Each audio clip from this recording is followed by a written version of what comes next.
Putin की रणनीति बिल्कुल क्लियर है। व्लादिमीर पुतिन की सेना यूक्रेन में पश्चिमी देशों से आए हथियारों को नष्ट कर रही है, तो दूसरी तरफ समंदर में यूक्रेन के तमाम मददगारों को सबक सिखाने का पूरा इंतजाम किया जा चुका है। पुतिन अब युद्ध में किसी भी हद तक जाने के लिए तैयार बैठे।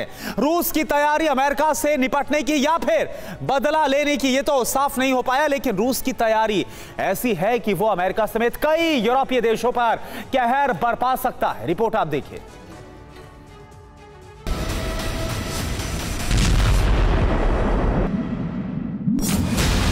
रूस का सबसे घातक जल अस्त्र पानी के भीतर तैयार एक ऐसा न्यूक्लियर वेपन जो ऐसे एयरक्राफ्ट कैरियर को कई टुकड़ों में बदल सकता है। यह रूस का एक ऐसा सीक्रेट वेपन है जो पानी के भीतर से आकर किसी भी टारगेट को तबाह कर सकता है।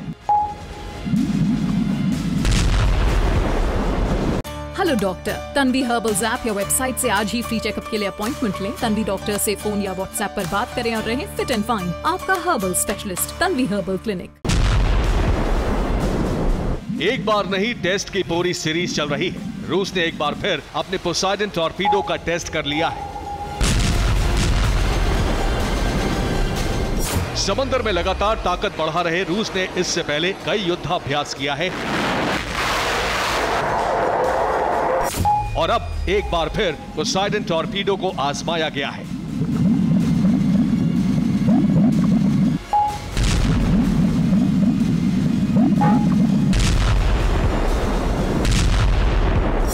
ताकि युद्ध के वक्त इस अस्त्र के इस्तेमाल में किसी तरह की चूक ना हो, निशाना बिल्कुल सटीक लगे। रूस का पोसाइडन टॉर्पीडो परमाणु वॉरहेड से लैस है। पोसाइडन टॉर्पीडो को रूस अपनी शक्तिशाली सबमरीन से फायर करेगा। पोसाइडन टॉर्पीडो किसी भी देश में सुनामी लाने की ताकत रखता है। रशियन नेवी का दावा है कि पोसाइडन टॉर्पीडो अब युद्ध के लिए बिल्कुल तैयार है। रूस की नेवी को पोसाइडन की ताकत बेलगोरोद पनडुब्बी की एंट्री के साथ ही मिल जाएगी। पोसाइडन का रिएक्टर प्लांट तैयार है। पोसाइडन को बेलगोरोद पनडुब्बी से लोड किया जाएगा।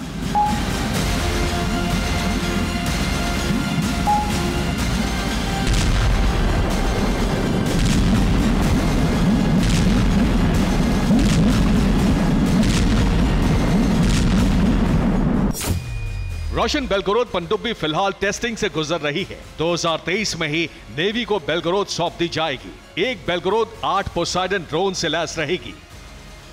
रूस की बेलगोरोद दुनिया की सबसे लंबी पनडुब्बी है। पिछले 30 वर्षों में अब तक इतनी बड़ी पनडुब्बी नहीं बनी है। यही वजह है कि पनडुब्बी पर हथियारों का बड़ा भंडार मौजूद है। पनडुब्बी में बड़े साइज के हथियार फिट किए गए हैं। 184 मीटर लंबी सबमरीन का वजन करीब 30,000 टन है। पोसाइडन न्यूक्लियर टॉर्पीडो की लंबाई 80 फुट के करीब है। पोसाइडन ड्रोन में 100 मेगाटन न्यूक्लियर पेलोड भरा है। न्यूक्लियर टॉर्पीडो ड्रोन ही सबमरीन को समंदर में सुनामी लाने की ताकत देता है। अब आप एक एक कर ड्रोन की ताकत समझिए। सबमरीन से ड्रोन को रिलीज करने के बाद इसमें समंदर के नीचे ही धमाका कराया जा सकता है।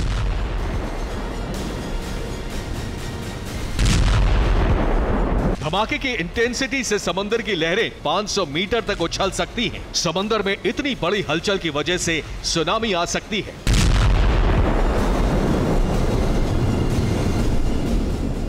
धमाके के साथ ही न्यूक्लियर पेलोड फटने से समंदर के पानी में न्यूक्लियर रेडिएशन फैलेगा और समंदर की लहरें जब किसी तटीय इलाके में पहुंचेंगी तो सुनामी के साथ ही रेडिएशन से लोगों की जिंदगी खतरे में पड़ जाएगी। अमेरिकी रिपोर्ट के मुताबिक पोसाइडन टॉर्पीडो का इस्तेमाल रूस दुश्मनों के बंदरगाह को तबाह करने के लिए करेगा। एक बार अटैक के बाद पूरे इलाके में लंबे समय तक रेडिएशन रहेगा, जिसकी वजह से दुश्मन देश का कारोबार और ट्रांसपोर्टेशन ठप पड़ सकता है।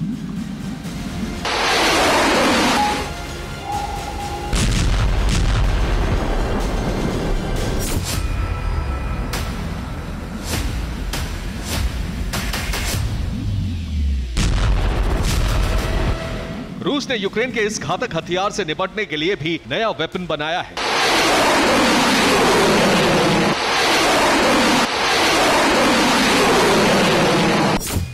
रूस ने UMT नाम का नया टॉर्पीडो बनाया है। UMT अंडर वाटर ड्रोन को खत्म करने में सक्षम है। UMT तेज रफ्तार से वाटर ड्रोन पर हमला करता है।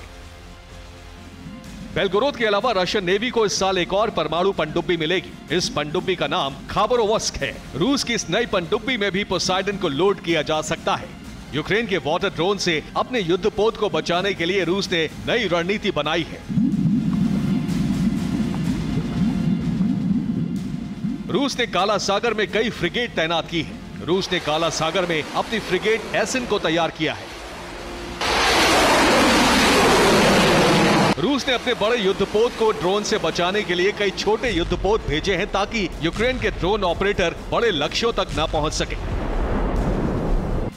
रूस ने यूक्रेन के ड्रोन से बचने के लिए अपने युद्धपोत को एक ही रंग से पेंट करवाना शुरू कर दिया है। इससे पहले रूस ने Black Sea of Japan, Barents और आर्कटिक में एक्सरसाइज की है। पिछले एक महीने से पुतिन ने अपनी नेवी को वॉर मोड में रखा है। अब सवाल है कि पुतिन क्या पश्चिमी देशों से बदला लेने वाले हैं या फिर पुतिन न्यूक्लियर वॉर का जवाब देने की तैयारी में है। Bureau report, TV9 Bharatvarsh.